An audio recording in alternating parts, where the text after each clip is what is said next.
Hi, everyone. Thank you all so much for joining. If you're here, hopefully you're here for By the People, for the People, Tech, Careers, and Government. So that is our panel today. I'm excited to see interest in this panel.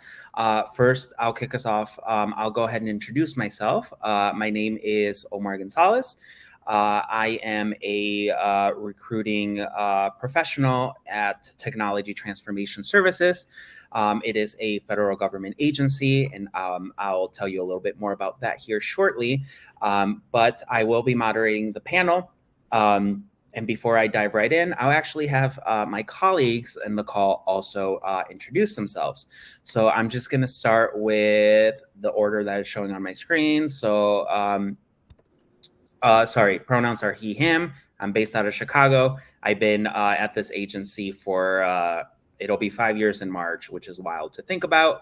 And like I said, I do tech recruiting for Technology Transformation Services. Based out of Chicago, so if anyone's local, please hit me up. I know there are some events this week in person in Chicago, which I'm going to try to hit up. So hopefully I see some of you there. But yeah, let's start with intros. So Gerardo, do you want to go next and introduce yourself? Sure. Thank you, Omar. So my name is Gerardo Cruz Ortiz. Pronouns are he, him. And I've been at the Technology Transformation Services, that's our office in GSA, for about 2.5 years now. And I am a technical delivery lead, which is a fancy way of saying project, program, and product manager. I'll pass it on to, I guess, Vivian. Hi, I'm Vivian. My pronouns are she, her. I am based out of Los Angeles, and I am a U.S. Digital Core Fellow, where I also work kind of in tandem with the Centers for Medicare and Medicaid Services as a data scientist. I've been working in this role for a little over a year now, so a bit newer. But Carmen, if you want to go next. Hi, everyone. My name is Carmen Dominguez. I'm a White House Presidential Innovation Fellow. Oh, sorry, pronouns she, hers. I'm a White House Presidential Innovation Fellow based out of DC. I'm detailed to the White House, the Office of Management and Budget. My background is in data and AI and tech consulting. And I'm working on AI policy right now. Thank you all. That is us. And you might be wondering, what is Technology Transformation Services? What is GSA? So GSA is a federal government agency, and we help other federal agencies build and acquire office space, products, and other workspace services. We also oversee the preservation of historical federal properties, and we provide centralized procurement services for the federal government and the military, while offering cost-effective, high-quality products and services from commercial vendors. We also promote best practices and efficient government operations through the development of government-wide policies covering travel, property, and management practices. So within GSA is Technology Transformation Services, or TTS, which is where all of us fall under. So what exactly do we do at TTS? So our mission is to design and deliver a digital government with and for the American public. And our vision is trusted modern government experiences for all. So if you're not familiar, we do civic tech, which is going to be technology that bridges the gap between the general public and government to make it easier for the American public to have access to products, services, and information in a nutshell. So that is what we do. I will be the one moderating this chat. So if you have any questions at any point, there is a chat feature in the platform. Feel free to put your questions in there. I'll do my best to keep an eye on the chat. And then we'll go from there. So I will kick us off. And there might be a question already, but all right, I'll kick us off. And then one last thing I'll add is this is an incredible panel. We have colleagues here from different stages in their careers, from all the way from like entry level to like senior technologists. So we have a really diverse panel here who is very excited to answer all your potential questions. So the first question I'll ask, and I'm going to go out of order. Carmen, I'll actually start with you if that's okay. Sure. So the first question I'll ask is, what is your why for government service, and what was your path to public service? So if you can just share a little bit about your personal story and background and what attracted you to TTS. Sure. So my kind of interest in using my skill set to give back in some way to society started many, many years ago. After a short sort of stint in finance, I actually decided to take a job in international development at the World Bank right after college. And it was a bit of a continuation of work I had started to do when I was writing my undergraduate thesis back then. I did my undergrad in applied math to economics. And over the years, as I progressed in my career, I moved mainly to the private sector, but I saw it as a way of honing my technical and consulting skills and so on. But I always had this desire in the background of feeling like I was using my skills to help people in some way. Right. And I started to get a little bit to it when I started, or back to it when I started a science communication project at some point during the pandemic, through which I demystify concepts in AI and data and technology more broadly, in lay terms, to a non-technical audience. I kind of felt a bit of a sense of duty, as you will, especially as we were going to lockdown and people were talking about the algorithms and all of these things, right? To kind of share the knowledge that I had acquired, right, through my work in technology and startups and so on, but also through my master's in data science, and sharing that knowledge that I had with people who did not necessarily have a similar technical background, right? But who are also very much impacted by this kind of ever-growing use that we are seeing, especially, in the last few years, of AI technology across all facets of our lives, right? Which affects all of us, not just those that work with or in technology.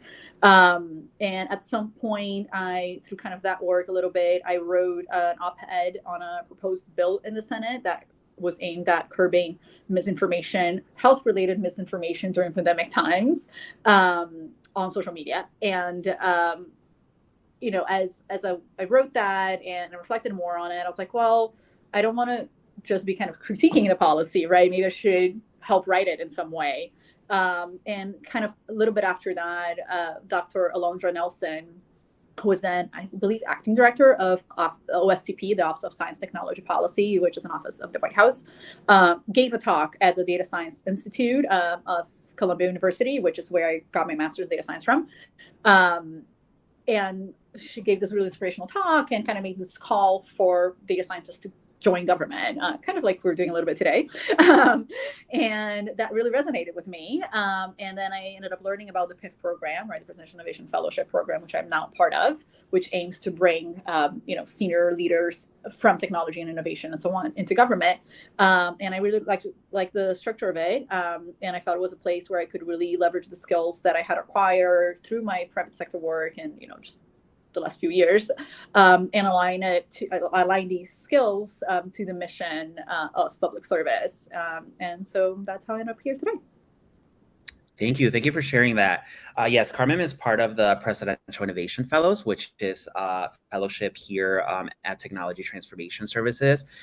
It is a 1 to 2 year fellowship for senior technologists to bring in their expertise to different government agencies. So it's a really, really awesome fellowship. So for any senior technologists out there that don't want to take the full plunge of being a full fed, but hey, I want to do some public service work for a year or two, it's an amazing opportunity. I'll make sure to share the links for all of the programs we talk about at the end of the session as well. So thank you for sharing that.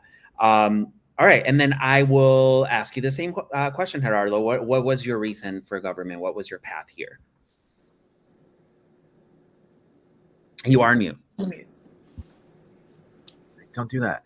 I've been drawn to service ever since I was young. I mean, I'm an oldest brother, so that's probably why. Either from helping my classmates or helping at fundraisers, and that kind of has always been with me. I also was good at math and science, so that turned into a degree in engineering.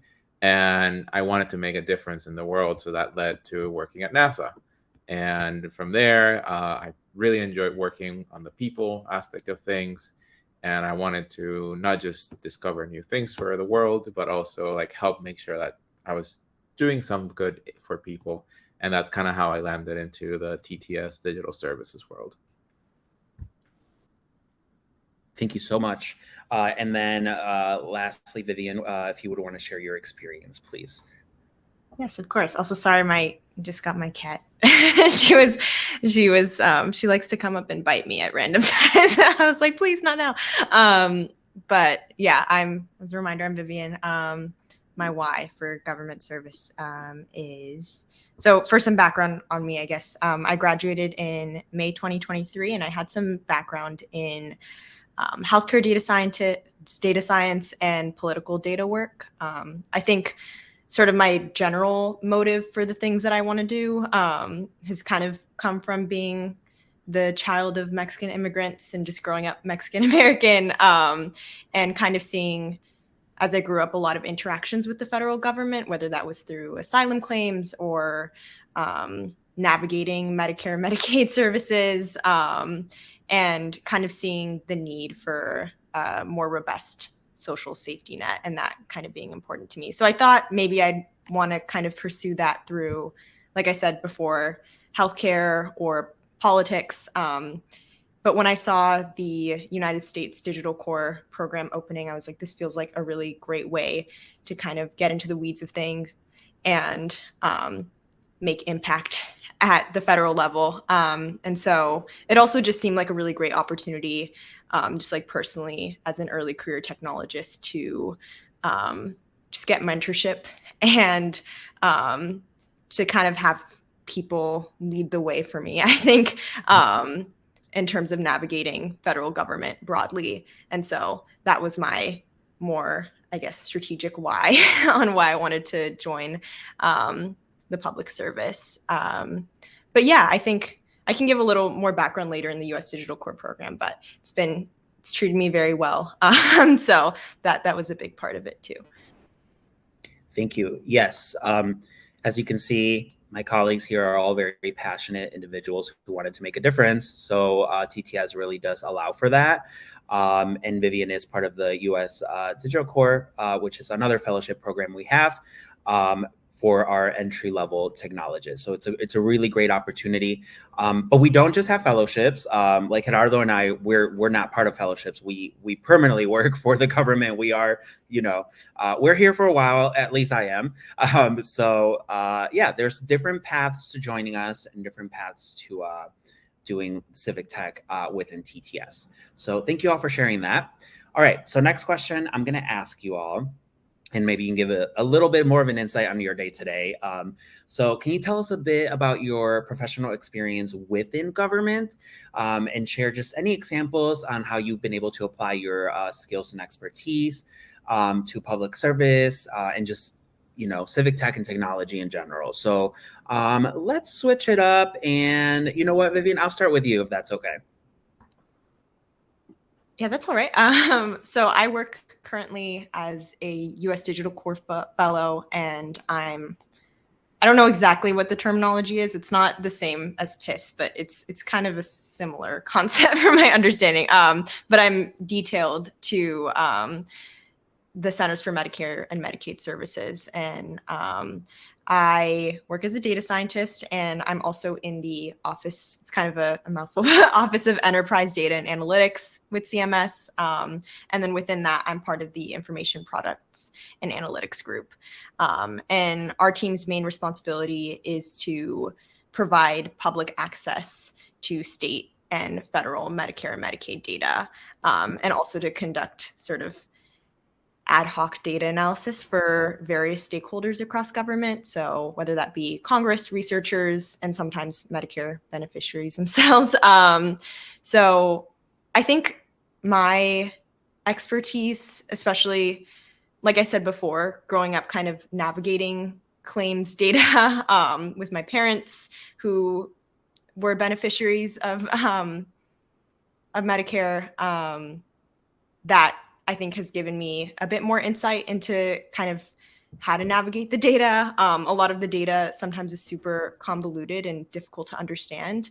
And I think this is kind of like a non-answer a little bit, but I think just having that background and being a person who's interacted with the data makes it just so that it's easier for me to point out just generally like, oh, maybe we should think about this, like how long this claim is going to take, or maybe we can sort of, I don't know, like refine this diagnosis code or try to include more people in certain claims codes that kind of delineate later on whose claims are processed and who ends up getting payment for their claims. So just things like that I think make it important just in terms of more personal experience. Since I'm early career, I think my professional expertise is a bit limited. And I also didn't do a major in data science in college. I did economics. So I think it's been a lot of learning, but I'm kind of excited as I go along to just try to contribute a bit more professionally as I become a more seasoned technologist in the government. So. Thank you. Yes, you made a lot of really good points. You know, as I'm actually an immigrant myself, I'm from Mexico. So working in government was something that I think in our community is seen as like kind of scary. But I will tell you, it has been the best career decision I've ever made. And having different perspectives, and I'm sure we can all, you know, attest to this. And what we bring to the table is exactly what government needs. So our customers are the American public, which is huge. And so we're always trying to figure out ways on how to include other communities, maybe other marginalized communities that have typically been ignored in the past. And it's really hard to do that because our customers, again, are the whole American public. So thank you for that example, Vivian. And then I'll actually just go backwards. So Gerardo, I'll ask you the same question. If you can just tell us a little bit about like your day-to-day and your professional experience within government. Sure. So I started as an engineer, mostly doing programming, writing code. And this code interacted with lots of different systems. So that led me to build an appreciation of how important it is to talk and work with the builders of all those systems. And you keep zooming out, and it's not just about the technology, but also we're government, so the bureaucracy, right? And when people work in different offices and you have to work and connect all the things that those different offices do together, you start to gain an appreciation for building coalitions and understanding what are each of those offices and those people's missions, right? So I wanted to, the technology at the end of the day can kind of be easy, right? It's complicated, but it's understandable. And the common factor across everything we build is that there's people on all ends, at the service end of the people actually receiving the service, but also at the building, the technologists, and also all the management and the policy people that are trying to make these very challenging things work together. So I focused on how do people work together? Like what's good management look like? Because what I noticed throughout my career and working in very complex and large projects was that the ones that were the most successful were the ones where people were the most, for like honestly, the happiest, right? And they felt like they belonged and they felt like their work mattered. So how do managers and leaders create that atmosphere, create that culture? And that's something that I keep studying and trying to implement and trying to improve myself. Thank you so much. Yeah, that's really good insight. I think we can all relate to that. Also, I cannot believe we only have 9 minutes left. So Carmen, you're next. I'll ask you the same question. And then I'm going to get creative with the next questions that I ask. I'll abbreviate it. Yeah, so as Omar mentioned, PIF is one to 2 year fellowship, right? So my first year, I came in detailed. So we're detailed as well as the digital core to the Veterans Experience Office, the Department of Veterans Affairs.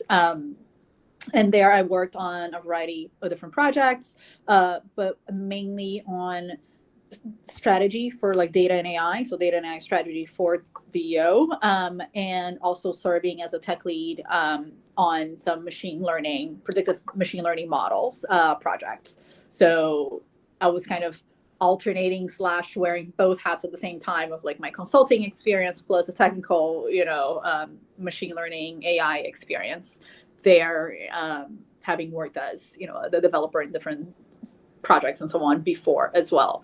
And then I was recruited for my second year. I was recruited into the office of the federal CIO, so Chief Information Officer, at the White House. And within that, I worked mainly with the AI policy team.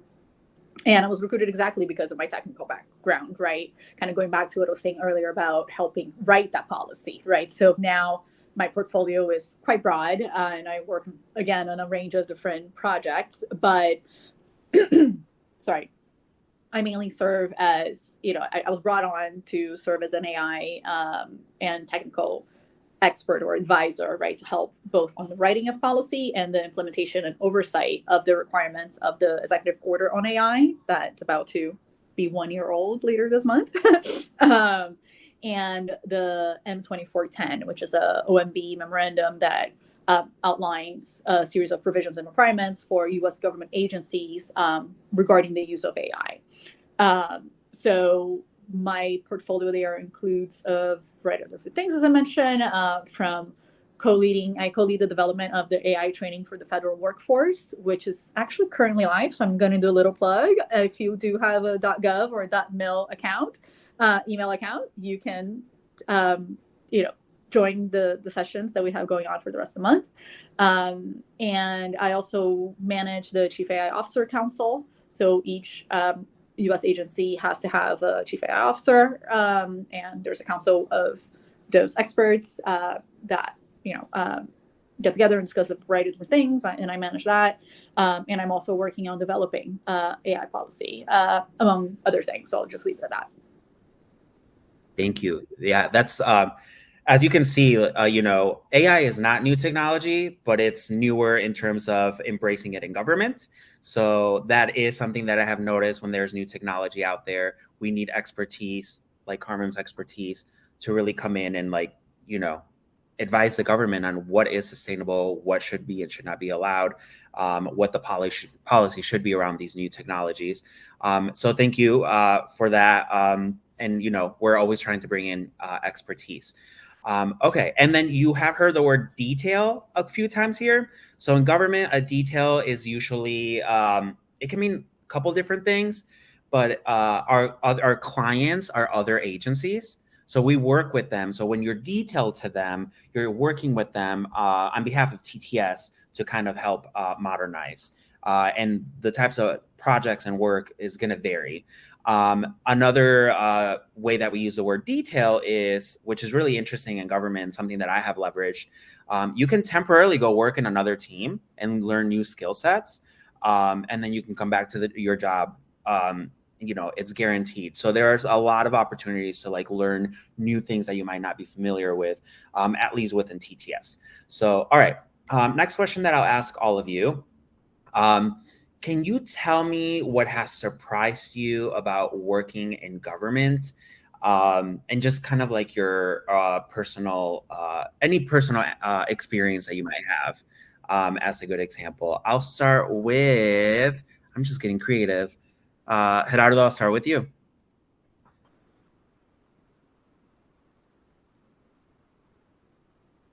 And you are new. I've been in government for 15 years, so surprise is hard to come by now. So let me think for a second. I think something that kind of gets reinforced in every new project is the importance of having an executive stakeholder. So I've been in many projects, both large and small grassroots efforts, and the smoothness of how you can get things done is almost directly related on how involved your executive is. So especially as you have many stakeholders and organizations or people that you depend on but don't have specific or direct control over, having someone who says, this is really important to me, and they have a lot of influence, is absolutely critical. They can unblock things either by helping people agree and like mediating, or going and talking to the other person's boss, or they can go and say, no, this shall be done. And I it's never because people don't want to do the work. It's really a matter of prioritizing, because we all have a lot of different things that we're working on. And so having someone to tell that says, this is important and it's okay for you to pause your work on something else to focus on this other thing that I care about is hugely beneficial. And this applies probably not just in government, but anywhere else. But it's always surprising how important that is to me. Plus 1,000 to that, yes. Yeah, 100%. All right, Vivian, what has surprised, as someone earlier in your career, what has surprised you about government? You muted. Oh, okay. I So can go. I can ask. Oh, you Okay. can hear us now? Okay. Oh, she can hear us? Sorry, I was having my computer just went black, so I was just hoping that you saw what I think I'll keep this quick since we're almost at time, but just how nurturing everyone has been, for lack of a better word, in government. I think I kind of like in TV and things like that, I think I've seen this kind of conception of government workers as like unhelpful or as kind of just trying to do their job and get by. And I think everyone, especially as someone who's entry level and just starting out my career, has been really, really helpful in terms of setting up coffee chats or just really offering to mentor me if I don't know a programming language or something like that. I think I expected things to be a little bit more, I don't know, a little bit less inviting. And so that's been really refreshing. Good to hear. I agree. Yes. And Carmen, you're going to close us off, because then I do want to like plug some things, but I'm going to ask you something a little different. What would be a piece of advice you would give to someone who's interested in government? Okay. I would say be open. Keep an open mind. I think we discussed a little bit some stereotypes that are often associated with public servants, and that has not been my experience. So I would just say, give it a shot. If the mission of government work is something that you care about, and is deeply resounds with you, just think about what can you bring to the table, right? What do you want to work on? What are the things that you're passionate about? And then take the leap, apply for the job, and so on. And if I may add one thing that I have been very positively surprised by, just because this has been like a stark difference from my time in the private sector, has been the sheer number, especially as a woman in technology, the sheer number of women in technical leadership positions that I've had the pleasure of interacting with and working with in government, which has not been the case in my experience in the private sector, right? Not to say that there's not women leadership positions there, but you guys know what I mean. So that has been a very refreshing and positive experience as well. Thank you for sharing that. I would absolutely agree with you. I come from the private sector myself, and I have experience. It's been a very uphill battle, but I would say I've thrived the most in this role. So and that not just women, but like diverse teams in general. Yes, any marginalized. Totally. So thank you all. I cannot believe that was 30 minutes. We need like 3 hours. I know my colleagues have been doing an amazing job in the chat with sharing some resources. So if you're interested, we are doing the virtual booth, I believe, on Thursday. So stop by if you have questions. We will have people there to answer questions directly. I believe all the links have been shared, but I want to also thank our panelists for sharing your experiences and being transparent and honest with all of us. And I hope that you all are interested in Civic Tech now. Feel free to reach out if you do have any additional questions. And thank you all so much. And thank you, Techqueria, for allowing us to always have this platform and being continued partners with y'all. So thank you all so much. Yeah, if you have questions, feel free to reach out to me. I'll actually put my LinkedIn in the chat. Thank you guys so much. Thanks to my fellow panelists. Yes. Thank you. I'm glad it worked out with the tech. All right, let me put my LinkedIn in the chat. Feel free to reach out. And I hope you all learned something new. Yeah, I'm just going to hop out because someone's knocking on the door. I think. Okay, yes, go for it. Sorry, thanks, guys. Bye. All right. Thanks, everyone.